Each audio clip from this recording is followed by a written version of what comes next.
अस्सलाम वालेकुम नाज़रीन, टू द पॉइंट के साथ मैं हूं मंसूर अली खान। प्रोग्राम में आपको खुशामदीद कहेंगे। नाज़रीन, सियासत के मैदान में खेल अब आखिरी ओवर में दाखिल हो चुका है। मैच के दौरान किसका पलड़ा भारी था, किसकी परफॉर्मेंस ज़बरदस्त थी, ये सब भूल कर सिर्फ यही याद रखा जाएगा कि आखिर बाजी किसने जीती थी, किसने सियासी कार्ड्स को बर वक्त खेला, किसने मोहरों की चाल वक्त पर चली। और इस एजाब शिकन सियासी मैच में बाजी वही जीतेगा जो आखिरी ओवर के इस खेल में प्रेशर बर्दाश्त करेगा, क्योंकि एक छोटी सी गलती भी पलक झपकने से पहले जीत को हार में बदल सकती है। शहर इक़्तिदार में इक़्तिदार के लिए फाइनल मैच इस वक्त लाहौर में जारी है। जोड़ तोड़ की सियासत उरूज पर है। इस फाइनल राउंड में दोनों टीमें पुरुमीद हैं कि सियासत की ये जंग हम ही जीतेंगे। हुकूमत और अपोजिशन अपने हिमायती खिलाड़ियों से मेल मुलाकातें कर रहे हैं। आखिरी बाजी जीतने के लिए सफबंदी की जा रही है। एक तरफ जहां शहबाज शरीफ, मौलाना फजल रहमान और आसिफ अली जरदारी जैसे तजुर्बाकार खिलाड़ी हैं, तो दूसरी तरफ मेरा कप्तान हर खतरे से निपटने के लिए जारहाना अंदाज अपनाए खड़ा है। ऑपोजिशन लीडर पुरानी तलखियां भुलाकर हुकूमती इत्तेहादियों को अपने साथ मिलाने के लिए मिल रहे हैं, तो दूसरी तरफ मेरे कप्तान, जिन्हें कल तक पंजाब के डाकू कहा करते थे, अब उन्हें सबसे ज्यादा वफादार और बाएतबार खानदान कह रहे हैं। ऑपोजिशन के खिलाड़ी मुलाकातों से एतमाद बढ़ा रहे हैं, तो दूसरी तरफ मेरे कप्तान किसी भी अदम एतमाद का मुकाबला करने के लिए जलसों में निकलकर बल्ला लहरा रहे हैं और ऑपोजिशन को कह रहे हैं कि आपने घबराना नहीं है। इस आखिरी ओवर में गलती की कोई गुंजाइश नहीं है। दोनों टीमों की साख दांव पर लग चुकी है और दोनों टीमें इस वक्त मुखालिफिन की सियासी गलती के इंतजार में हैं। ऑपोजिशन की मंजी हुई टीम ये जानती है कि बार बार हुकूमत गिराने के दावों और नारों ने सियासी मैच को इंतहाई सनसनीखेज बना दिया है, जबकि कप्तान भी खबरदार है कि अगर ये ओवर कामयाबी से निकल गया तो फिर यही फाइनल मैच नहीं बल्कि पूरी सीरीज भी उसी की होगी। तमाशाइयों की नजरें हुकूमत और ऑपोजिशन की नंबर गेम पर जमी हुई हैं और पहली बार ऑपोजिशन और हुकूमत समेत तमाम खिलाड़ियों और तमाशाइयों का एतबार है कि अंपायर इस बार न्यूट्रल है। कोई खिलाड़ी चाहे जितना मर्जी शोर करे, चाहे जितनी मर्जी लंबी अपील कर ले, अगर आउट नहीं है तो अंपायर हरगिज आउट नहीं देगा। तमाम फैसले किताब के मुताबिक ही होंगे। इसीलिए दोनों टीमों ने अंपायर पर जानिबदारी का कोई इल्जाम नहीं लगाया और ना ही किसी ने यह ऐलान किया है कि जिस दिन अंपायर की उंगली खड़ी होगी उस दिन वजीर आजम घर चला जाएगा। सियासत के मैदान में जब स्टेडियम खचाखच भरा हो और हर खिलाड़ी जीत के लिए सर धड़ की बाजी लगा, मैच के इस आखिरी ओवर में हर लम्हा सूरत हाल बदल रही हो, सियासत की सुपर लीग का फैसला होने वाला हो, तो ऐसो में सिर्फ और सिर्फ नंबरों पर सारा मैच फंसा हुआ है। जिसने नंबर पूरे कर लिए वो सिकंदर कहलाया जाएगा और जो हार गया वो सारा खेल जानते हुए भी थर्ड अंपायर से कोई शिकायत नहीं कर सकेगा। इस फाइनल राउंड में हुकूमत और ऑपोजिशन की पोजीशन के हवाले से बात करेंगे। आज हमारे साथ पैनल में मौजूद हैं पाकिस्तान तहरीक इंसाफ से अंदलीफ अब्बास साहिबा, मुस्लिम लीग नून से अताउल्लाह तारड़ साहब और पाकिस्तान पीपल्स पार्टी से नाज बलोच साहिबा। तारड़ साहब, सबसे पहले आपके पास चलेंगे क्योंकि मेल मुलाकातें आपकी पार्टी की जानिब से काफ़ी ज़्यादा हो रही हैं। मामला फंसा हुआ है, डेडलॉक में है, या अब आप लोगों के कोई नंबर पूरे हो गए, डिसाइड हो गए, क्या सिचुएशन है इसमें? देखिए, जो मुलाकातों का सिलसिला आज से हफ्ता 10 दिन पहले शुरू हुआ था जी, कोई भी हिकमत अमली हो, स्ट्रैटेजी हो, आप जंग में जाएं, आप सियासी जंग में जाएं, हिकमत अमली तय करते हैं तो उसमें उसका एक इब्तदाई मरहला होता है। ठीक। हमारी इब्तदाई मुलाकातें हुई कि ये काम करना है, तय हो गया। ठीक, हम जुट गए, फील्ड में निकल आए। अब जो हालात हैं आज के दिन तक, उनके मुताबिक आगे हिकमत अमली क्या बनानी है और किस तरह से आगे चलना है और क्या नंबर गेम है और क्या नंबर गेम नहीं है, उस पर मुशावरत हो रही है, नंबर 1। नंबर 2, ऑपोजिशन की जमातें माजी की तलखियों के बावजूद, मैंने इतनी कुर्बत पिछले 3.5 साल की जो सियासत है जो इस असेंबली के टेन्योर के दौरान है, मैंने शुरू में भी नहीं देखी थी जितनी आज है। किसके दरमियान कुर्बत? ऑपोजिशन की जमातें, जितनी ऑपोजिशन की जमातें उनकी आपस में आज जिस तरह की अंडरस्टैंडिंग थी, आज जिस तरह का मेल मिलाप था, टारगेट एक ही है कि कप्तान क्योंकि आउट थे तो उनको आउट डिक्लेयर करवाना ही मकसूद है। अच्छा। क्योंकि वो हम ये समझते हैं कि वो तो कभी इस खेल में आने के लिए वो पहली बॉल पे आउट हो चुके थे। अच्छा। अब वो आरटीएस का बैठना, वो सारी चीज़ें माजी का हिस्सा हैं। मगर इस वक्त जो सूरत हाल है हम हलीफ जमातों से भी और पीटीआई के अराकीन से भी सबके साथ राब्ते में, और आज के दिन तक मुझे ये लगता है बर्तरी ऑपोजिशन को है, क्योंकि जब शेख रशीद साहब नेशनल टेलीविजन पे आके ये कह दें कि जहांगीर तरीन से दोस्ती पुरानी है और एक मुलाकात होनी चाहिए, सियासत में दरवाजे बंद नहीं किए जाते, तो ये कमजोरी की निशानी होती है। अच्छा, मैंने ताहिर साहब ये अपने ओपनिंग रिमार्क्स के अंदर मैंने एक जुमला कहा था, मैं आपको पहले ही इस पर डिस्क्लेमर दे दूं कि इसका सियासत से कोई ताल्लुक नहीं है, तो जब आप इसका जवाब दें तो बेशक सियासत से इसको ना जोड़िएगा। मैंने इसमें कहा है कि इसके अंदर अंपायर जो है बिल्कुल न्यूट्रल है। बाकी अंपायर न्यूट्रल है? देखिए, जो अभी तक की सूरत हाल मैं देख रहा हूँ, मुझे तो लग रहा है कि सियासी फील्ड ओपन है।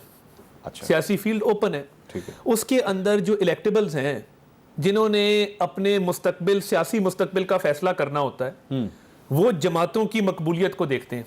ठीक। अब इस वक्त इलेक्टेबल्स जिनकी तादाद 40 से 45 के दरमियान है, उन्होंने अपने सियासी मुस्तकबिल का फैसला करना है। और ये हवा आज की नहीं चली। जब डस्का से वजीराबाद, वजीराबाद से खुशाब, खुशाब से लाहौर, लाहौर से कराची, कराची से खानेवाल, जब एक हुक्मरान जमात इलेक्शन जीत जाए, ये कभी ट्रेंड ही नहीं था। खैबर पख्तूनख्वा में मौलाना आपको गिरा दें और आप अपने ही होम ग्राउंड के अंदर मैच बुरे तरीके से हार जाएं और एक वॉक ओवर और वाइट वॉश हो जाए, तो मैं ये समझता हूं कि इलेक्टेबल्स ये सोचने पर मजबूर होते हैं कि हमारा सर्वाइवल, अब पॉलिटिकल बका का जब मामला आता है ना मंसूर साहब, तो फिर सिर्फ ये नहीं होता कि गिलानी साहब के इलेक्शन के अंदर 18 बंदे आके कहें जी हम वोट देते हैं, फिर वो कहते हैं कि भाईजान अगला इलेक्शन आ रहा है। आपने यानी फैसला कर लिया कि इन सारे, आप एक जमाने में कहते थे ये लोग लोटे हैं, मरियम नवाज साहिबा कहती थी ये लोटे हैं, जीबी के इलेक्शंस के अंदर उन्होंने कई दफा कहा, तो आपने फैसला कर लिया लोटों को नहीं, देखें, जो हुक्मरान जमात को, हुकूमती मरात को, सिटिंग गवर्नमेंट को छोड़ के आए और ऑपोजिशन के साथ मिले, तो मैं समझता हूं कि सारे खून माफ हैं। वो एक, देखें, हमारे पे तो मुश्किल टाइम है ना, वो तो हुक्मरान जमात में बैठे हैं। इस वक्त इस्लामाबाद में बहुत गर्मा गर्मी है, मैं आपको बता दूं, मेरी अभी की इत्तला है। किस बात की? इस बात की गर्मा गर्मी है कि खान साहब को रियलाइज हुआ है कि वाकई घबराने का टाइम आ गया है। उन्होंने परवेज खटक साहब को और अपनी टीम को लॉन्च कर दिया है। उन्होंने बहुत सारे एमएनएस को इस्लामाबाद तलब कर लिया और तलबी के बाद अब वजारतों की ऑफर, 2-2 अरब के डेवलपमेंट फंड्स की ऑफर की जा रही है। अंदलीप अब्बास साहिबा, इन लोगों के चेहरों के ऊपर एक ऐसी मुस्कुराहट है जो मैंने आज तक पहले नहीं देखी थी। ये जिस तरह खिलखिला के हंस रहे हैं और जिस तरह ये नंबर गेम के ऊपर ये बात कर रहे हैं, आप भी ये मुस्कुराहट देख रही हैं या आपके ख्याल में ये ओवर कॉन्फिडेंट हैं? शुक्रिया मंसूर। ये इनकी एक बात से मैं अग्री करती हूँ कि ये वाकई सब इकट्ठे हैं और एक हैं। ये बात हम मेरे ख्याल है 11-12 साल पहले भी कह चुके थे कि ये जो आते हैं और ये एक दूसरे पे ऐसे ही जाली किस्म के वार करते हैं कि मैं घसीट के ये कर दूंगा और वो कर दूंगा, ये एक है। करप्शन के परचम तले ये सब एक है। अच्छा। और ये बहुत ही जबरदस्त, अभी आप देखना दोनों कैसे मिलेंगे हर प्रोग्राम में, तीनों चारों कैसे मिलके इत्तेहाद का मुजाहरा करेंगे और एक जैसी बातें करेंगे। लेकिन बीच में क्या है, हकीकत क्या है? हकीकत यह है कि मौलाना फजलुर रहमान ने पीपल्स पार्टी को कहा कि जी आप अपना मार्च जो है वो छोड़ के हमारे मार्च में आ जाए, तो वो जरदारी साहब ने कहा कि आप अपना मार्च छोड़ के हमारे मार्च में आ जाए। वो उधर मार्च कर रहे हैं, वो कहीं और मार्च कर रहे हैं। तो सबसे पहले तो अदम एतमाद अपने ऊपर है। अच्छा। दूसरा ये कि जो सबसे इम्पोर्टेंट बात है, ये जब भी जाते हैं अपने किसी भी नंबर पूरे करने, आप बजट देख लें, आप फैटफ का बिल देख लें, आप जॉइंट सेशन देख लें, आप सेनेट देख लें, इनके अपने 25-25 बंदे गायब होते हैं। अब तो ये हद हो गई है कि लीडर ऑफ ऑपोजिशन ही गायब होता है। वो कहते हैं जी मुझे पता नहीं चला। लीडर ऑफ द ऑपोजिशन तो लाहौर में आपकी हुकूमत गिराने के लिए इस वक्त मुलाकातें कर रहे हैं जी। और जी मैंने कहा जी लीडर ऑफ द ऑपोजिशन तो आपकी हुकूमत गिराने के लिए इस वक्त मुलाकातें कर रहे हैं। वही तो मैं कह रही हूँ कि ये देखें कि ये ऑब्वियसली जब आपने सारी उम्र एक जाली अक्स दिया हो तो आप जेन्युइन तो नहीं हो सकते ना ओवरनाइट। तो वो एक दूसरे के साथ पंजे भी गाड़ रहे हैं, एक दूसरे को बेवकूफ भी बना रहे हैं, एक दूसरे अच्छा, को अंदलीप साहब एक सवाल जरा मुझे इजाजत दीजिएगा। अभी थोड़ी देर पहले आपने फरमाया कि करप्शन के साए तले ये सब एक हैं और ये सब इकट्ठे हो गए हैं। ठीक है, आपका पॉइंट आ गया। ये इसी वक्त राइट नाउ इस वक्त जब हम बात कर रहे हैं तो चौधरी फैमिली इस वक्त आसिफ अली जरदारी साहब से मिल रही है और ये पिछले एक हफ्ते में मेरे ख्याल में इन लोगों की, ऑपोजिशन के लोगों से ये कोई तीसरी चौथी इनकी मुलाकात हो रही है। ये अगर चौधरी फैमिली भी वहां पे चली गई, इन लोगों के साथ चली गई, इन्होंने कोई ऐसी डीलिंग को दे दी जो आप नहीं दे सकते, तो क्या आप उनके बारे में भी यही कहेंगे कि सारे करप्शन में ये चौधरी वाले भी सारे, काफली भी सारी इकट्ठी होगी? क्योंकि अभी चंद दिन पहले तो इमरान खान साहब ने ये बयान दिया था कि जी मुझे आपके खानदान पे पूरा एतमाद है और मैं बड़ी कदर करता हूं आपके पूरे खानदान की। बात यह है कि देखिए, मुलाकातें तो करना हक है। अच्छा। इनका उनसे हक है, उनका इनसे हक है, इसमें तो कोई दो बातें ही नहीं है। जहां तक उनका स्टांस है वो तो उन्होंने पब्लिकली स्पीच में कह दिया कि जी ये मुलाकातें शरकातें तो होती रहती है, सारी की सारी मंसूर ही आनिया जानिया है। अच्छा, ये आनिया जानिया है, एक टहनी से दूसरी टहनी, दूसरी टहनी। 1 साल हो गया, मैं तो कहती हूँ शेर आया करते आ भी जाए। अब 1 साल हो गया कि जी हमने लॉन्ग मार्च करना है, जी हमने बाइकआउट करना है, जी हमने इस्तीफे देने हैं, जी हमने आत्म एतमाद करना है, और ये बिखरते जा रहे हैं। और ये एक्सीलेंट अपॉर्चुनिटी है कि ये शराजा जो इनका बिखरा है, और जिस तरह से बिखरेगा आगे देखिए होता है क्या। नाज बलोच साहबा, ये सारी गुफ्तगू जो आपने सुनी अंदलीब साहबा की बात में, वैसे ये तो वाकई दम है, ये आप दोनों इस बात को मानेंगे, आप दोनों अपोजिशन के रहनुमा हैं, आप मानेंगे इस बात को कि वाकई आप लोग पहले कई दफा नारे लगा चुके हैं, शेर आया, तो ना शेर आता है, ना तीर आता है, ना वो किताब आती है, कुछ भी नहीं आता, सिर्फ और सिर्फ बल्ला ही आता है, और बल्ला तब से हुक्मरानी कर रहा है। बिस्मिल्लाहिर्रहमानिर्रहीम। मंसूर तीर जो है ना वो अपने वक्त पे और निशाने के ऊपर लगता है, और वो तीर ही क्या जो चूक जाए, तो हमारा तीर तो निशाने पे लगेगा और टाइम पे लगेगा। बात यह है कि हमारे पास वो तजुर्बा है, सियासी जो जमातें होती हैं जिन्होंने जमहूरियत के लिए स्ट्रगल की होती है, कुर्बानियाँ दी होती हैं और जानों की कुर्बानी दी होती है ना, कम से कम उन पॉलिटिकल पार्टीज के ऊपर तो कोई इल्ज़ाम नहीं लगा सकता डील का। ना ही हमने कभी कहा कि जी अंपायर की उंगली उठ जाएगी और ये हो जाएगा। हम अवाम की ताकत और अवाम के वोट से आने वाली वो पॉलिटिकल जमातें हैं जिनके पास अल्हम्दुलिल्लाह एक सूबे में हमारी हुकूमत भी है और हम अवाम की आवाज़ हैं। बात यह है कि जिन दिनों पीटीआई ने भी धरना स्टेज किया था 126 दिन का, तो इनकी भी आनिया जानिया लगी हुई थी, लेकिन उस आनिया जानिया के अंदर हुआ यह था कि पीपल्स पार्टी ने तब भी एक ऑपोजिशन में बैठते हुए कहा था कि हमारे पास पार्लियामेंट का एक फोरम मौजूद है, और फोरम था भी। लेकिन इस वक्त सूरत हाल ये है कि जो पार्लियामेंट का फोरम है उसको रिडंडेंट बना दिया गया है, एक ऑर्डिनेंस फैक्ट्री जो है वो बना दी है पार्लियामेंट को। आए दिन कोई ना कोई ऑर्डिनेंस ऐसा आ जाता है जो अवाम के हुकूक के ऊपर सलब करने की कोशिश की जाती है। अभी हालिया दिनों में आप देख लें कि आपके हमारे किसी के भी बोलने के ऊपर भी पाबंदी डालने के लिए इन्होंने पीका रूल के अंदर ऑर्डिनेंस लेकर आ गए।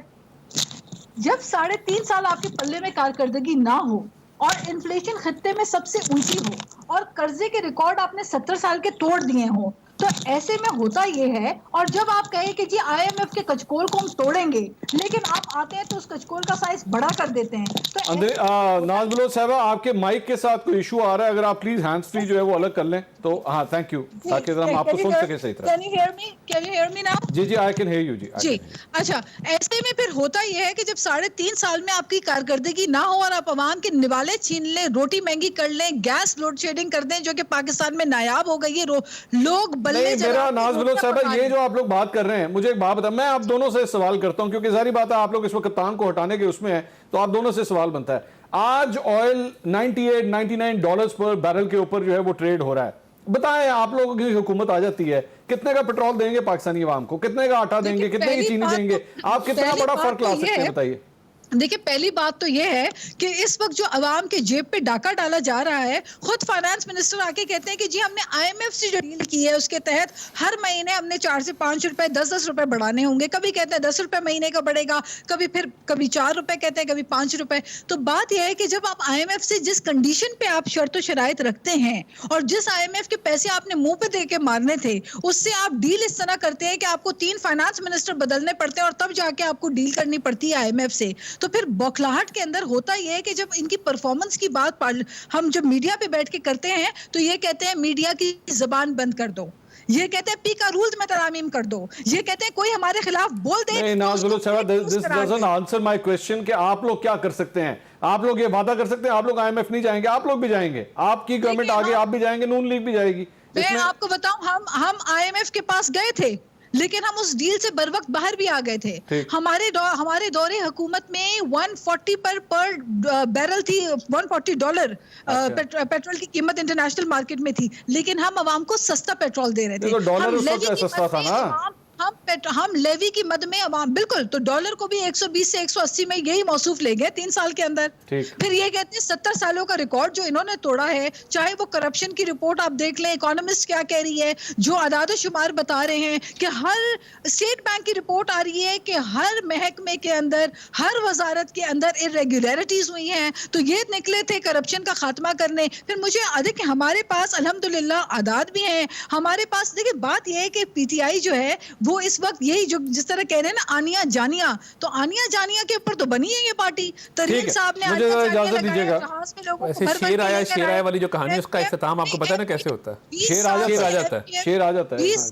20 साल से एमकेएम जो है, 20 साल से एमकेएम के खिलाफ इनकी जदोजहद थी, आज उन्होंने सीट की खातिर, अपने इख्तिदार की खातिर उनको साथ बिठा दिया। फिर जिस काफ लीग को ये डाकू कहते थे, माशाल्लाह, और तो बुरे है ना, हम तो बहुत बुरे, नून लीग भी बहुत बुरी, ये तो बड़े अच्छे थे। यही करते रहे हैं, आप दोनों भी तो यही करते रहे एक दूसरे के बारे में, सारे this everyone is the same, यहाँ पे यहाँ सारे एक जैसे हैं। मंसूर, हम तो बहुत बुरे थे, हमें तो बुरा बुरा कह के इन्होंने इख्तिदार में हासिल करने के लिए हर चीज बोली है हमारे खिलाफ, लेकिन ये अपनी एग्जाम्पल तो अच्छी सेट करते, ये अपने कॉल ऑफ में तो तजाद ना करते। आप मेरे ख्याल में अगर अपने रिजल्ट कार्ड पे ध्यान दें तो बेहतर नहीं है, ये अगले के रिजल्ट कार्ड में, ये तो क्लास में वही हो गया ना बेटा, आप क्यों फेल हुए? नहीं मैं तो फेल हुआ हूं, मेरे अलावा ये भी फेल हुआ है, वो भी फेल हुआ है, वो भी फेल हुआ है। आप अपनी बात फेल नहीं हुए थे मंसूर, हम फेल नहीं हुए थे। नहीं, मैं बात कर रहा हूं कि जब आप लोग एक दूसरे पे इल्जामात लगाते रहे, उन्होंने काफ लीग के ऊपर लगा के उनसे इत्तेहाद कर लिया, आप दोनों ने नून लीग और पीपल्स पार्टी ने एक दूसरे पे इल्जामात लगा के फिर भी आज इकट्ठे बैठे हुए, तो ये तो सियासत है ना, इसमें तो होता है इसी तरह।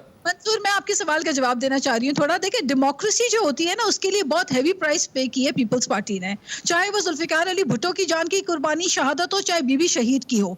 तो हमें अंदाजा है कि जमहूरियत जो है वो कितनी पाकिस्तान के लिए जरूरी है, और जमहूरियत को नुकसान ना पहुंचे उसके लिए हर मुमकिन कोशिश हमने की है और अब आगे भी करेंगे। लेकिन मुझे एक इजाजत दीजिए, तार साहब, अब ये बताइए, ये जो सीक्रेसी की आप लोग कोशिश कर रहे हैं, इसकी वजह से बेसिकली इंप्रेशन जो ये पड़ रहा है कि या तो आपके पास नंबर पूरे नहीं है, एक बात, और दूसरी बात ये कि फवाद चौधरी साहब ने भी आज एक बहुत बड़ा इल्ज़ाम लगाया है, आप दोनों के ऊपर वो लगाया है कि जी शहबाज शरीफ और आसिफ अली जरदारी की मुलाकात आपस में इसलिए हो रही है कि किसने इस पैसों के पूल के अंदर कितना इन्वेस्ट करना है, क्योंकि आप लोगों उनके 3 MNAs को पैसों की ऑफर की गई है और हॉर्स ट्रेडिंग जो है अब शुरू हो चुकी है। मैं मंसूर साहब, आप मुझे जानते हैं, मैं पिछले 13 साल से ना कॉन्स्टिट्यूएंसीज रहीम यार खान से लेके अटक तक पंजाब की पॉलिटिक्स पे अल्लाह ताला के फजल से मेरी बड़ी ग्रिप है। ठीक है, NAPPs कहाँ, कौन सी फैमिली, कौन क्या, तो मैं एक शख्स से वाकिफ हूँ। मैं समझता हूँ कि ये इन्होंने सियासी लोगों की तौहीन की है ये बात करके कि लोग पैसों की डिमांड कर रहे हैं।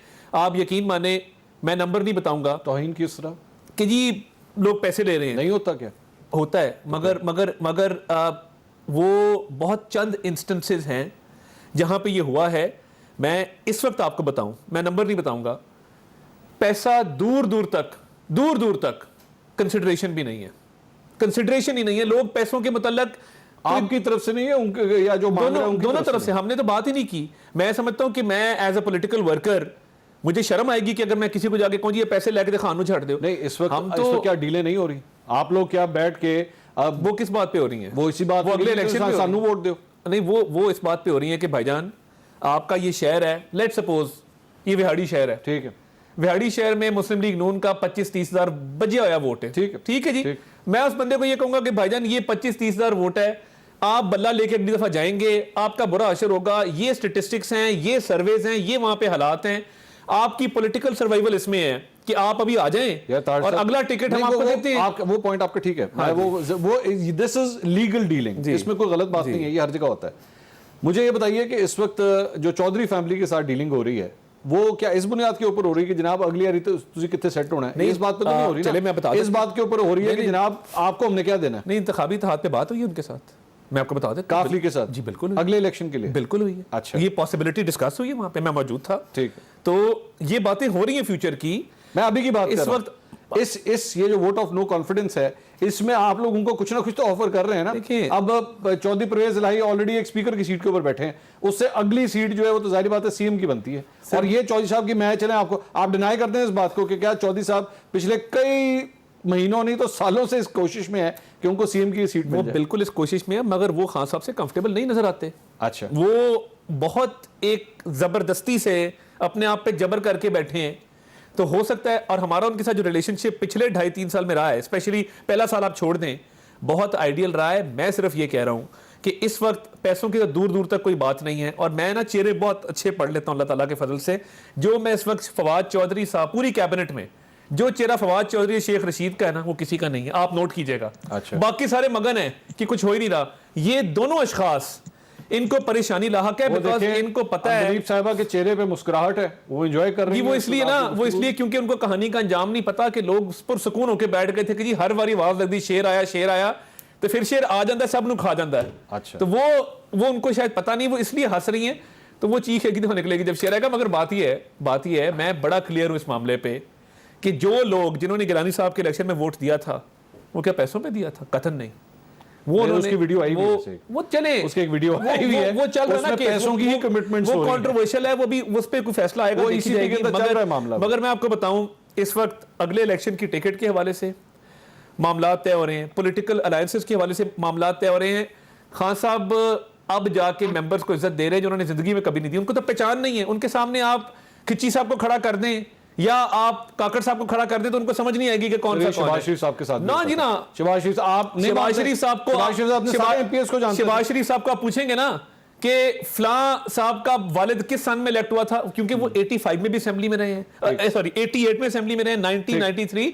तो ये इस वक्त खेल सियासत है, और इसमें मेरा ख्याल है अभी तक हुकूमत बुरी तरह हार रही है। आने वाले दिनों में क्या होता है, मैं तो अल्लाह के फजल से बहुत कॉन्फिडेंट हूं, मगर ये इनका एक्सपीरियंस नहीं है इस खेल में जिस खेल में हम दाखिल हो गए। नाज़रीन, एक और वो मैंने जो बात कही थी, तजुर्बाकार खिलाड़ी और एक जगह जारहाना खिलाड़ी। अब जारहाना खेल का तरीका जीतता है या तजुर्बा जीतता है? मेरा ख्याल में मुकाबला जो है वो आपस में इसी तरह, जिस तरह आप क्रिकेट टीम में देखते हैं ना, एक यंग खिलाड़ी होता है, एक तजुर्बाकार खिलाड़ी होता है। कभी तजुर्बाकार खिलाड़ी परफॉर्म कर जाता है, कभी यंग खिलाड़ी जो है वो छक्के चौके लगाता है। मजीद बात करते हैं ब्रेक के बाद, हमारे साथ रहिए।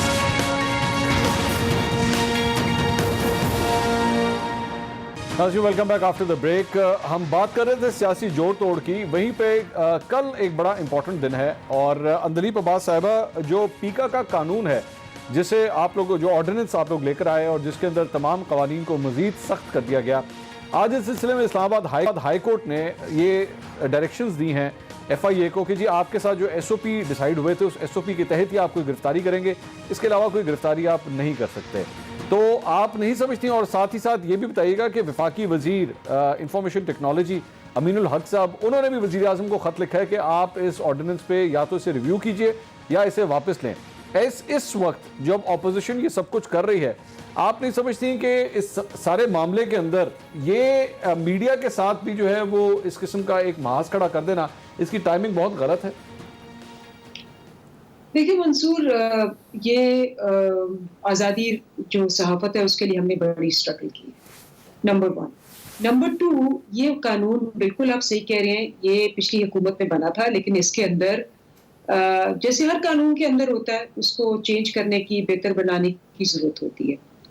नंबर 3, सारी दुनिया के अंदर आजकल 64% जो 64% जो न्यूज़ होती है वो फेक होती हैं, और उसके लिए एक वो नया लफ्ज आया, पोस्ट ट्रूथ वर्ल्ड, कि ये सच के बियॉन्ड जो चीजें आती हैं, इसके अंदर फेसबुक के ऊपर भी रेगुलेशंस आ रही, बहुत सारी दुनिया इसके अंदर रेगुलेशंस ला रही है।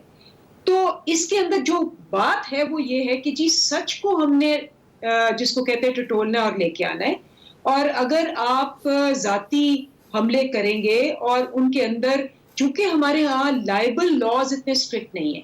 अभी आप देखें कि एक बहुत बड़ा यहाँ जो मीडिया हाउस है, उसने खबर पब्लिश कर दी एडिटोरियल के साथ कि जी ये हुआ है और इसके अंदर ये एफिडेविट है, ये वो, और वो फिर वहां से इस्लामाबाद हाई कोर्ट के चीफ जस्टिस जो थे उनको शो कॉज करना पड़ा। ठीक। और उन्होंने उनको बुला के कहा कि ये गैर जिम्मेदाराना वो है, ये वाकया हुआ ही नहीं है। आप ये कह रहे हैं कि जी ये एफिडेविट आपको मिला है, वो कह रहे हैं जी मैंने दिया नहीं, इन्होंने कहां से लिया है। ये टोटली आप फेक न्यूज चला रहे हैं, और इतनी बड़ी बड़ी बातें आप कर देना। अंदलीब साहबा, मैं कथा कलामी की माजरत चाहूंगा, कथा कलामी की माजरत। I do not belong to that media house, मुझे पता है आप किसकी बात कर रही हैं, लेकिन यहाँ पर सवाल एक पैदा होता है कि क्या सहाफ़ी ये बैठ के परखे कि आप बीइंग अ सियासतदान, आप अगर कोई बयान दे रही हैं तो क्या मैं पहले चेक करूं कि आप झूठ तो नहीं बोल रही हैं, आप सच बोल रही हैं? एक सहाफ़ी होने के नाते मेरा फ़र्ज़ है कि मैं आपके बयान को ज़रूर चलाऊं। अब हमारे यहाँ कई दफ़ा सियासतदान आते हैं, इमरान खान साहब, चले मैं उनकी एग्जाम्पल ले लेता हूँ, पता नहीं कौन कौन से वादे कर चुके हैं, कौन कौन से यूटर्न्स ले चुके हैं, और इसके अलावा मैं शहबाज शरीफ साहब, नवाज शरीफ साहब, आसिफ अली जरदारी, पता नहीं कौन कौन से बयान देते हैं, लेकिन वो कहाँ पूरे होते हैं? तो क्या हम ना चलाया करें, उसे बंद कर दिया करें? क्या आप ऐसे बयानात को फेक न्यूज़ करार दे सकते हैं? देखिए, यही तो सारी बात है। मैं उस स्टोरी की बात करी, बयान चलाना और बात है। ठीक है, आपने उसका भी चलाया, सबका चलाया, ये तो होता ही है। लेकिन आप एक स्टोरी एडिटोरियल से विद एविडेंस कह दें कि जी ये बात हुई है, ये हुआ है, ये हुआ है, ये हुआ है, वो इन्वेस्टिगेटिव करके उस पर ठप्पा लगा दें, दैट इज व्हाट इज, और वो फिर आप मतलब उसको आप इतने बड़े वसूख से आप ये कह रहे हैं, आप उसको एक रंग दे रहे हैं, आप दूसरे का ओपिनियन ही नहीं ले रहे, आप उसको वेरीफाई नहीं कर रहे, आप उसको कंफर्म स्टोरी करके दे रहे हैं, जिसपे कि अगर चीफ जस्टिस वो मोटो ना लेता तो वो सारे पढ़ने वाले यही समझते हैं कि ये बिल्कुल सच है, जो कि जिस बंदे ने जो वो एफिडेविट लिखा होता उसने खुद भी इनकार कर दिया, मुकर गया वो इससे। अच्छा, ये इसमें मुझे मैं आपके सामने सिनेरियो रखता हूं। ये आप लोगों ने 2014 के अंदर धरना दिया, उस दौरान 2013 के इलेक्शंस के हवाले से आप लोगों ने पता नहीं कितने जलसे किए, कितने टॉक शोज किए, जिसमें आपने 35 पंक्चर के हवाले से बहुत डिस्कस किया, अपने स्टेज के ऊपर से भी, खान साहब ने भी, और उसके बाद अल्टीमेटली जिस शख्स ने, जिस सहाफ़ी ने वो 35 पंक्चर की बात की थी, आज वो ये खुद बात कहता है जी मैं माफ़ी मांगता हूं, मैंने ये झूठी खबर दी थी, गलत खबर दी थी मैंने। अब इसके ऊपर हमें इमरान खान साहब के बयानात नहीं चलाने चाहिए थे, क्योंकि उन्होंने तो अपना पूरा का पूरा नैरेटिव उस 35 पंक्चर पे लाके खड़ा किया हुआ था। बात सुने, मैं आपको बिल्कुल कह रही हूँ बयानात आप दोनों के चलाएं। अच्छा, मैं तो ये कह रही हूँ कि जब आप उन बयानात में से एक को सपोर्ट करके उसकी एक फेक स्टोरी बना के, अब अगर एक चीफ जस्टिस को इंटरवीन करना पड़ा है कि ये इतना बड़ा झूठ है, ये इतना बड़ा झूठ है कि उनको शो कॉज नोटिस लेना पड़ा है, तो दैट रिफ्लेक्ट्स के हमारे, और ये लफ्ज है उनके लफ्ज है कि इररिस्पॉन्सिबल एडिटोरियल्स एंड रिपोर्टिंग। ठीक, ये जो वाली चीज है, अदालतों को इंटरवीन करना पड़ा है, इसका मतलब है हमारे कानून के अंदर कमजोरी है और हमने उन कानून को मजबूत करना है। चले, ठीक। मैं कानूनी नुक्ता इस पे रेज करना चाहता हूं, अगर आप इजाजत दें। तार साहब आप बात करें, फिर मैं आगे चलता हूं। सर, पाकिस्तान के अंदर डेफेमेशन लॉ मौजूद है, हत्या कि इज्जत का कानून मौजूद है।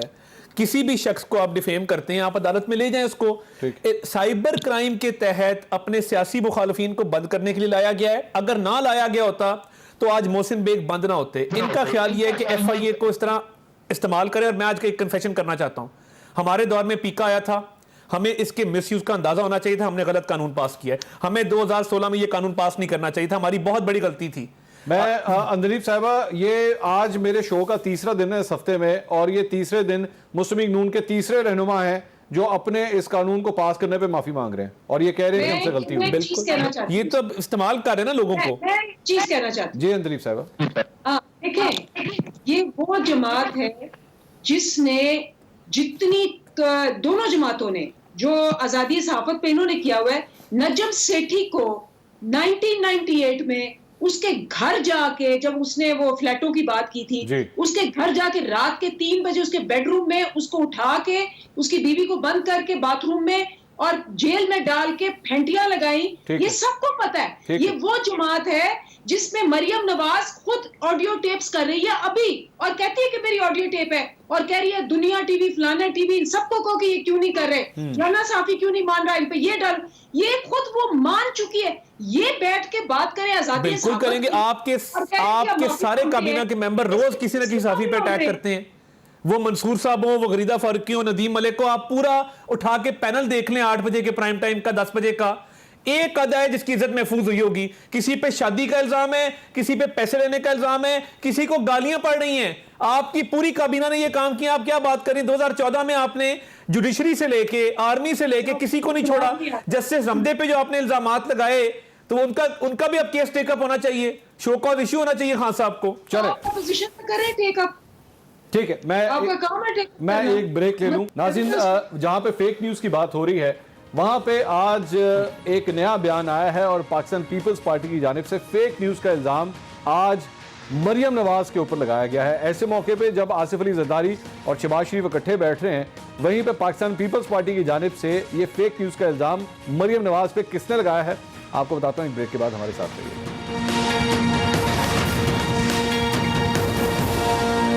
नाज़रीन, welcome back after the break. हम बात कर रहे थे कि आज आसिफ अली जरदारी साहब, बिलावल भुट्टो साहब पहुंचे शहबाज शरीफ साहब के यहाँ मेल मुलाकात के लिए, और इस वक्त बड़ा, अभी खुद भी अताउल्लाह तारड़ साहब ने फरमाया कि बड़ा कॉर्डियल रिलेशनशिप है इस वक्त अपोजिशन की जमातों के दरमियान। ऐसा कॉर्डियल रिलेशनशिप अभी तक देखा नहीं है हमने जब से ये इस असेंबली ने अपना टेन्योर शुरू किया है। लेकिन इस मौके के ऊपर पाकिस्तान पीपल्स पार्टी के एक सीनियर रहनुमा ने ये कहा है कि फेक न्यूज़ फैलाने में अगर किसी का हाथ है तो वो है मरियम नवाज। क्या गुफ्तगू की और किसने की, जरा खुद देखिएगा। फेक न्यूज है जो सारी फैब्रिकेट की जाती है, जिस तरह मलिक अरशद का बयान, जिस तरह राना शमीम का बयान, जिस तरह साकिब निसार का जो बनाया हुआ बयान है, जिस तरह लेबॉर्ट्री की रिपोर्ट्स जो मियां नवाज शरीफ को लंदन ले गई है, ये फेक न्यूज है। फेक न्यूज वो है जो मरियम कहती है। मेरे पास और भी बहुत सबूत है, सब बच के रहना मेरे से। ये सारी फेक न्यूज, ये तो मुस्लिम लीग नवाज के पास है, तब वो चाहते हैं कि कानून में कोई ऐसी तब्दीली ना हो कि फेक न्यूज पकड़ी जाए। कि नाज बलोच साहिबा, एतजाज अहसन साहब की गुफ्तगू आपने सुनी। आप लोग एक जगह बैठ के मेल मुलाकातें कर रहे हैं और एक जगह एतजाज अहसन साहब जो है हमें बता रहे हैं कि फेक न्यूज़ फैलाने में मरियम नवाज का कितना हाथ है। ये बिल्कुल सही बात कह रहे हैं। देखिए, ये एतजाज हसन साहब ने जो बात की है, मैंने तो आपके प्रोग्राम की तवज्जुह से ही सुनी है, और लेकिन बात यह है कि उन्होंने जो बात कही है उनकी इंडिविजुअल सोच हो सकती है, ये उनका इंडिविजुअल अपना ज़ाती ओपिनियन हो सकता है, जिसका वो खुद ही जवाब देंगे कि उन्होंने ये बात की है तो वो ये बात क्यों कर रहे हैं। लेकिन ये पीपल्स पार्टी का कोई, हमारा पार्टी की तरफ से ऐसा कोई बयानिया ना नैरेटिव आया है, ना ऐसी की बात है, होता है एतजाज। ये वैसे पॉलिटिशियंस ना एक क्लासिक गेम खेलते हैं, जिस चीज से अपने आप को दूर करना हो तो आप लोग कहते हैं कि उनकी जाती राय है, इसका पार्टी से ताल्लुक नहीं। वैसे बाकी तमाम तर बयानात जो है वो पार्टी का पॉइंट ऑफ व्यू होता है। जिस चीज से आप लोगों ने इख्तिलाफ करना, आप 1 मिनट में कह देते हैं जी आपने कोई शो कॉज नोटिस इनको जारी किया अभी तक? नहीं मंसूर, पहली बात तो ये है कि खुद हैसियत खातून होने के, और खुद एक ऐसी पार्टी से बिलोंग करती हूँ जिस पार्टी की खातून वजीर आजम रही हैं और जिसने हमेशा खवातीन को बहुत रिस्पेक्ट जिस पार्टी ने दी है, तो हमारी पार्टी जो भी बात पॉलिटिकल होगी वो पॉलिटिकल बयानिया हमारा आएगा। लेकिन ये जो बयान है, ये मेरा ख्याल है एतजाज हसन साहब का इनका ज़ाती बयान है, ये पार्टी का स्टेटमेंट नहीं है, ना पार्टी ने ये स्टेटमेंट दी है। और ऐसे हर पॉलिटिकल पार्टी में ऐसे कुछ सीनियर्स होते हैं जिनकी अपनी व्यूज़ होती हैं, जिनकी अपनी राय होती है। ऐसे PMLN में शाहिद खाकान अब्बासी साहब ने कई दफ़ा ऑन एयर आके, मैं आपको एक एग्जांपल देता हूं, मुझे सुन लीजिए, मैं आपको एग्जांपल देता हूं। PDM जब शुरू हुई थी और ये बिलावल भुट्टो साहब, मरियम नवाज साहब आपस में मिल रहे थे, ख्वाजा आसिफ साहब यहाँ पे बैठे हुए थे जहाँ पे आज अताउल्लाह तारड़ साहब बैठे हुए, यहाँ पे बैठ के उन्होंने कहा था मैं आसिफ अली जरदारी पे भरोसा नहीं करता, ना पहले करता था, ना अब करता हूँ, ना आइंदा करूंगा। ये सब कुछ हुआ और मुझे पता है फिर उसके बाद एक पूरा तूफान शुरू हुआ। तारड़ साहब को पता है इस बात का, इनकी पूरी पार्टी के जितने ट्रोल्स थे वो ख्वाजा आसिफ को ही जो है अटैक करना शुरू हो गए। लेकिन आपको पता है उस वक्त क्या हुआ था? उस वक्त मियां नवाज शरीफ ने ख्वाजा आसिफ को लंदन से फोन करके कहा था कि ख्वाजा साहब आपको ये बात नहीं करनी चाहिए थी, और उसके बाद ख्वाजा साहब ने अगले 1-2 दिन के अंदर उसको रिपेयर किया, उस बात को रिपेयर किया। उन्होंने कहा जी मेरी बात का मतलब ये नहीं था और जो कुछ भी था वो गलत मतलब लिया गया, मतलब ही डिड दैट। यहां पे एतजाज हसन साहब has been doing this for the last many weeks now, वो बार बार ये कर रहे हैं, लेकिन पाकिस्तान पीपल्स पार्टी की तरफ से खामोशी है। वो इस तरह ये इंप्रेशन आ रहा है कि एक्चुअली एक टेसिट किस्म का अप्रूवल देते हैं एतजाज हसन साहब को आप लोग। नहीं, ऐसी बात बिल्कुल नहीं है, ऐसा हरगिज़ नहीं है। बल्कि खुद एतजाज हसन साहब को अगर आप इस वक्त भी फोन लाइन पे लें तो वो अक्सर और बेशतर जो है वो ये बात खुद कहते हैं, वो खुद एडमिट करते हैं कि, बल्कि उन्होंने कई दफ़ा मुझे भी ये बात एक आध दफ़ा कही कि बेटा मैं तो ऐसे मेरे कई बयानिए होते हैं, स्टेटमेंट्स होती है जिसे पार्टी भी एग्री नहीं करती। तो उनकी अपनी एक सोच है, उनकी स्टेटमेंट, ये अक्सर वो खुद भी मानते हैं इस बात को। तो आई थिंक इसको एज अ पॉलिटिकल, और जो बात पॉलिटिकली हमें डिफरेंसेस होंगे हम एक दूसरे को खुल के तनकीद करेंगे, इसमें कौन सी बात है। हम 2 पॉलिटिकल पार्टीज हैं और अलग अलग हमारा नजरिया है, हमारी अलग अलग सोच जरूर है, लेकिन मकसद ये नहीं है कि हम एक दूसरे को जो है वो किसी लेवल पे जाके पॉलिटिकली जो है टारगेट करें। अगर जो बात होगी पॉलिटिकली होगी, जो हमारा स्टेटमेंट आएगा वो हम उसको एडमिट भी करेंगे शो में आपके बैठकर एज ए सिटिंग पार्लियामेंटेरियन। आप क्यों समझते हैं ये एतजाज एहसन साहब को कुछ जाती रंजिश है मियाँ साहब से, क्योंकि उन्होंने कुलसुम बीबी जब बीमार थी एक स्टेटमेंट उस वक्त दागा और उनकी बीमारी का उन्होंने कहा कि जी ये ड्रामा है फलां है, जो बड़ा अफसोसनाक था। हर मौके पे जब भी ऑपोजिशन करीब आती है, ऑपोजिशन की जमातें करीब आती हैं, वो कोई ना कोई बात कर देते हैं। प्रॉब्लम ये एक बाई इलेक्शन था, सॉरी जनरल इलेक्शन था लाहौर का, हमने सीट एडजस्टमेंट की इनके साथ। ये चाहते थे कि हर दफ़ा नून लीग अपनी सीट इनको दे दे। मियाँ साहब के वकील रहे हैं, लॉन्ग मार्च में मियाँ साहब की गाड़ी चलाने वालों में से शामिल थे, वहां पे मुशावरत करने वालों में शामिल थे। आई थिंक मुझे लाहौर की एक सीट की इनकी रंजिश है, वो हर जगह निकलती है। और मैं समझता हूँ कि जरदारी साहब भी इतनी इंपॉर्टेंस एतजाज साहब को नहीं देते कि वो समझें कि ये तो करता रहता है, रोज कोई ना कोई स्टेटमेंट देता रहता है, तो देने दो। पार्टी डिसिप्लिन भी कोई चीज होती है ना, वो उम्र के हिस्से में अब उनको क्या बंदा समझाए, सोच तो नहीं चेंज हो सकती ना इंसान की, कोई नहीं, लगा रहने दो, लगा रहने दो। चले नाज़रीन एक ब्रेक लेते हैं, ब्रेक के बाद कुछ मजीद गुफ्तगू करेंगे, हमारे साथ रहिएगा।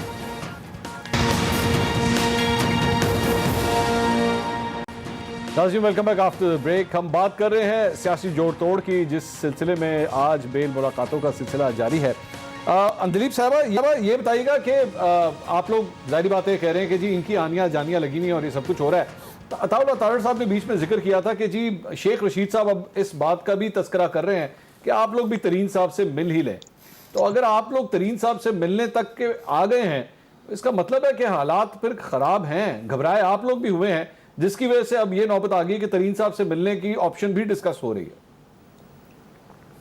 अगर आपने शेख साहब का बयान सुना हो तो वो हमेशा बड़ा क्लियरली कहते हैं कि मैं पीटीआई का नहीं, मैं अपने आप बता रहा हूँ उनकी जाती राय और उन्होंने कहा जी ये मेरी जाती राय है, मैं इमरान खान से कह रहा हूँ।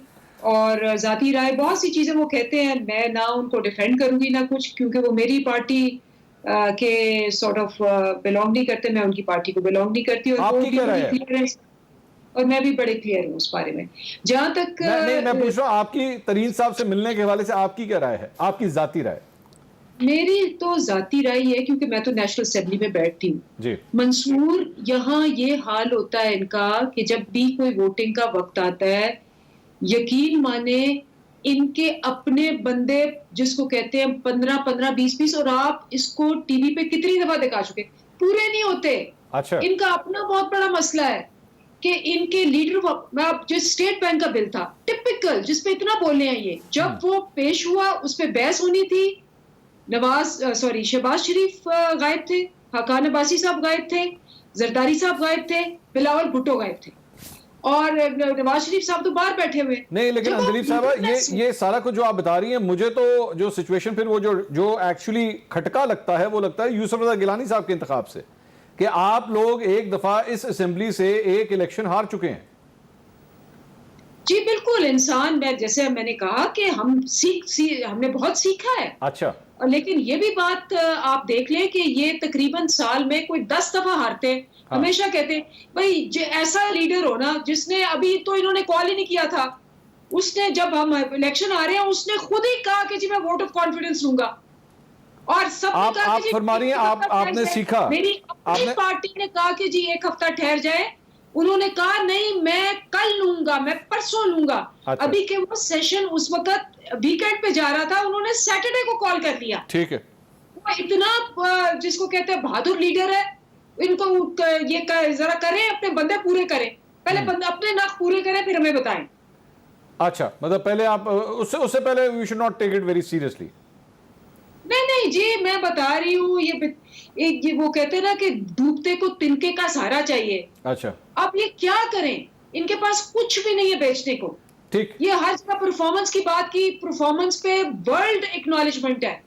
फिर इन्होंने एक बात की कि जी हमारी क्या नाम है, इस पे नंबर पूरे नहीं होते, हर दफा हार जाते हैं। फिर इन्होंने बात की कि जी हम सारे इकट्ठे हो रहे हैं, अब 2 मार्च लगा निकाल रहे हैं। फिर इन्होंने बात की जी कि हम लॉन्ग मार्च करेंगे, हम सेनेट में रिजाइन करेंगे, इस्तीफे देंगे, इस्तीफे जेब में डाल के बैठे हुए।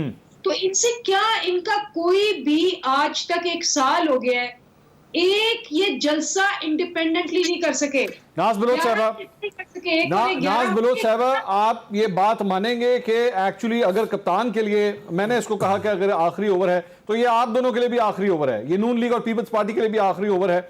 अगर इस बार भी आप कप्तान को ना हरा सके तो फिर मुझे लगता है कि अगले इलेक्शन में भी आपको बहुत बड़ा मसला पड़ जाएगा। देखें, बात यह है कि हुकूमत की मासूमियत जो है उसके ऊपर हंसी आती है, क्योंकि इनके जो अपने मेंबरान हैं वो गाहे बगाहे हमें हर जगह ये बात करते हैं कि बहुत मुश्किल हो गया हुकूमत को डिफेंड करना। यहाँ तक कि अंदलीब बीवी तो आई ही है डिफेंड करने, और एक सदाकत अब्बासी साहब हर जगह पहुंच जाते हैं डिफेंड करने। बाकी इनके कई मेंबरान ने खुद हमें कहा है कि इतनी पुअर परफॉर्मेंस और इतनी महंगाई और इतनी बेरोजगारी, इतने इन्फ्लेशन और इतनी करप्शन है कि शुगर माफिया कहीं पर इनके लेफ्ट राइट बैठे, पेट्रोल की कीमतों में आवाम के जेबों से जो डाका इन्होंने डाला, जो दवाओं की कीमतों में करप्शन हुई, जो BRT के अंदर करप्शन हुई घपले हुए, ये तमाम चीजों को लेकर अव्वल महंगाई को लेकर अवाम के पास जाना बहुत मुश्किल हो गया है। तो इनके पास जो बैठे हुए और वो जो लोग जहाजों में भर भर के आए थे ना, उन्होंने जिन्होंने वापस अवाम में जाना है वोट लेने के लिए, वो सब इनसे बाज आ गए। और वो हमें खुल के भी बताते हैं, वो पार्लियामेंट में भी आकर हमारे पास आते हैं और हमें बताते हैं कि हम इनसे बाज आ गए हैं। और ये जो तब्दीली का एक सुहाना झूठा ख्वाब इन्होंने दिखाया था, वो सारा 3 साल के अंदर इन्होंने खुद ही उसको फिजल डाउन कर दिया, सब बता दिया कि हम कितने पानी में हैं। Do you agree with this? मैं ठीक है, तार साहब, do you agree with this कि ये आखिरी चांस है आप लोगों के पास? बिल्कुल आखिरी चांस है जी। हम अगर अब ना कर पाए, ये हमारे लिए डू और डाई है। और मैं आपको बताऊं, तमाम तवानाइयाँ इस वक्त इस काम पे लग रही हैं। जब मौका आएगा इसकी तफसीलात से आपको आगाह करेंगे, मगर ये आखिरी मौका है। और हम ये समझते हैं, ये जो वोट ऑफ कॉन्फिडेंस की बात कर रही हैं, 178 वोट लेके खान ने वोट ऑफ कॉन्फिडेंस लिया था, 172 पे वजीर आजम बनता है, 6 वोटों वाला वजीर आजम बैठा है। और जिस दिन गिलानी साहब जीते, खान साहब ने जज्बाती होकर अगले दिन वोट ऑफ कॉन्फिडेंस रख लिया। लोगों ने कहा पागल हो गए आप, मारे जाएंगे, इसको वीकेंड पे रखें। हफ्ते वाले दिन इजलास नहीं होता, हफ्ते वाले दिन इजलास बुलाया गया, लोगों को डरा धमका के पूरा किया गया। वो तो अच्छे वक्त थे, खान साहब के पास फिर भी कुछ अथॉरिटी थी। अब तो अथॉरिटी रोड होती जा रही दिन ब दिन। ये वो खान साहब नहीं है जो 2018 में आए थे। इसलिए कह रहे हैं अथॉरिटी, वो इस वक्त जाके रशिया में प्यूटिन से मिल रहे हैं, इतने बड़े इंटरनेशनल मामले में वो सालसी का किरदार तक अदा करने के लिए तैयार हो रहे हैं। तो फिर आप किस तरह कह रहे हैं? वो उनकी अपनी जो ज़हनी इस तरह होती है ना जी। अक्सर वो कहते हैं कि मैं सऊदी ईरान की दोस्ती करा दूंगा, मैं अमेरिका और रूस की दोस्ती करा दूंगा। वो अपने ज़हन में होता है, अगला कोई नहीं इनको कह रहा होता कि तुम आओ सालसी करो। ये ऑफर वही बंदा कर सकता है जो जिसके अपने दिमाग में वो बहुत बड़ा कोई लीडर हो, बट घर पे भी इज्जत नहीं, बाहर भी इज्जत नहीं है, तबाह करके रख दी फॉरेन पॉलिसी में। यूक्रेन रशिया का जो इशू है, ऐसे मौके के ऊपर इमरान खान साहब ने stepped up and gone to Russia, इस पॉइंट के ऊपर, और कितने सालों के बाद, ये मतलब इट टेक्स करेज। नहीं, करेज तो नहीं। देखें, एक दौरा पहले से एक तो तय था, काफी अरसे से तय था। फॉरेन ऑफिस बता रहा था कि एक दौरा तय है, कॉल ऑफ भी कर सकते, मगर नहीं। देखिए, कॉल ऑफ क्या करना है, फॉरेन पॉलिसी इस वक्त मुल्क की आपने तबाह करके रख दी है। हमें तो पता ही नहीं है कि सीपैक ने आगे जाना नहीं जाना, हमारे किस मुल्क के साथ क्या रिलेशन है। शुक्रिया अंदलीब तार साहब और नाज बलोच साहबा। नाज़रीन, अगले हफ्ते आपसे दोबारा मुलाकात होगी। अल्लाह हाफ़िज़।